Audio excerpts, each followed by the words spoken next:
Happening, guys? How's it going? So, welcome to another part of the Rialto. Not the Robin, it's the Rialto. Not that it matters.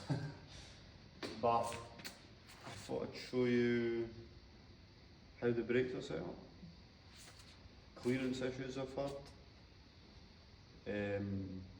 Engine's back in the car. Got a prop shaft made for it. So I'll just show you what I've been up to. So if you come underneath it, you get my headlamp on. There you go. You can see I've still got to do this side for the brakes, but I'll show you how it's set up. Everything's looking good here. But this is our brake setup on. As you can see, had a wee bit of clearance issues, but nothing the grinder can't fix.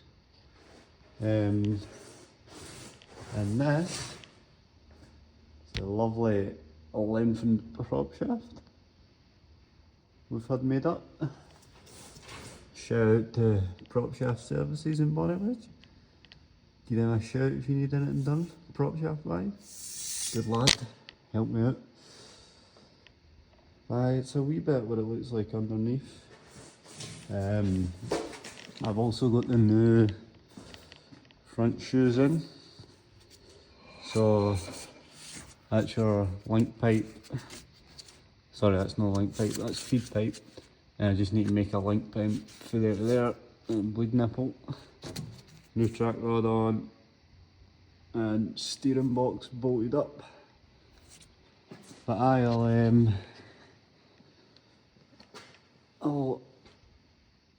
go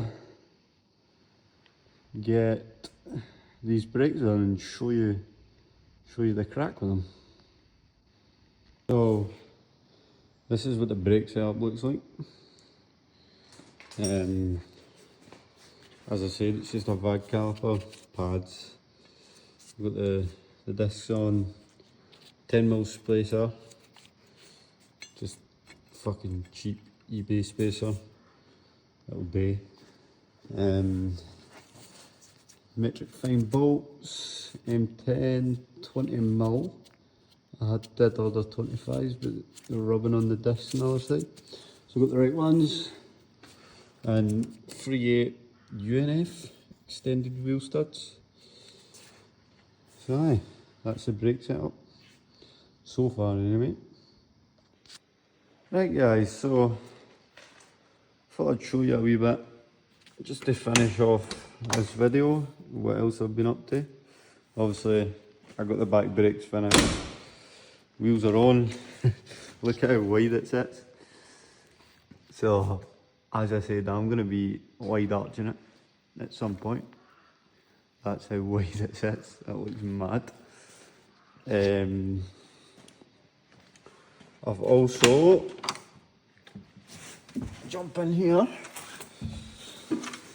So this is our switch panel, another eBay special of course. So I've started wiring that into the loom. There's a few wires I need to extend and stuff to get it on nice. It's just sat the dashboard back in the new. But if you look at here, I have made up a throttle cable for it. So it's actually the original throttle cable, but I did have a cable making kit there, but the ferrules weren't right. So I don't know if you can see it in there, but I managed to drill a hole and solder a fucking M6 bolt into it, which will do the job for now. Another thing I'll show you is, so this is the original radiator bracket. Now the reason I need to keep that is because in here, where my finger is, that's where the front brake pipe goes on for the cylinder. So I want to retain that to keep the front brake pipe secure and stuff. And this is an R1 radiator we got. That's a 0.5. But that will sit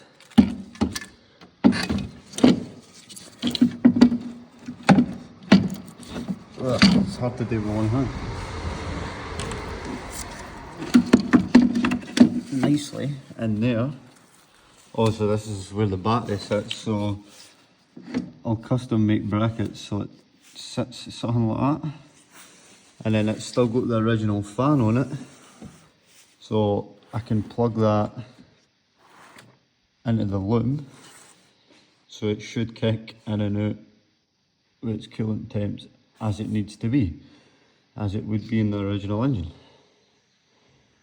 Right, so I've got the car back up in the air. I'm going to show you the stage I'm at now. Basically, I was saying, made the throttle cable fine, cool. I started making the clutch cable. As you can see, the cable tie is just to hold it on the new once it's got tension on it. I only need that. But that's a wee adjuster, so I can adjust it. The ferrules came fine. So this will loop up and go in here where the original clutch cable went, which is fine. But problem I'm having is this engine's stood for fucking, well, 2 years since I've had it, maybe 3, and God knows how long before that. So if you look here, it's in gear, press the clutch, it doesn't turn. I've tried levering it, etc. So what I'm going to be doing today is taking the cover off, stripping the plates at the clutch and just making sure they're not all stuck together. I've also got an oil filter and fresh oil to service it. So I'm going to be doing that tonight. But my plans for the rest of this week is, once I've done that, get this cable made up, get the radiator mounted, which I was just showing you, and then I'm going to move on to the fuel tank. Once the fuel tank's in, I need to do all the brake pipes, and hopefully, obviously not a legal one, but I'll be ready to test drive it soon, I hope. So aye, stay tuned, I'll keep you updated.